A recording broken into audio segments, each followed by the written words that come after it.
Dari pantauan tim PAL TV di SD Negeri 1 Palembang, sejumlah siswa yang datang di sekolah kembali pulang karena tidak adanya proses belajar dan mengajar akibat kabut asap yang semakin pekat.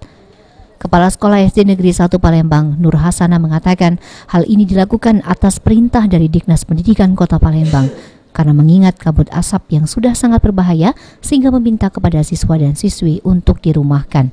Ia mengungkapkan bahwa pemberitahuan libur sekolah ini baru dilakukan pada hari ini dan berlangsung hingga hari Kamis. Namun jika udara semakin baik, maka siswa bisa masuk dari hari yang sudah ditentukan. Kabut asap dikhawatirkan berdampak pada kesehatan siswa.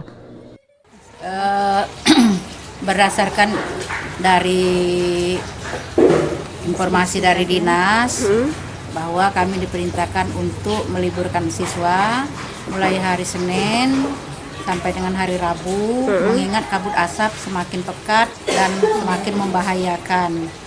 Sehingga pagi ini kami semua guru memerintahkan anak supaya dirumahkan.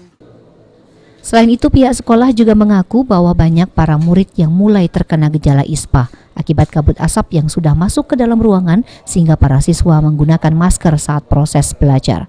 Amanda Lydia, PAL TV.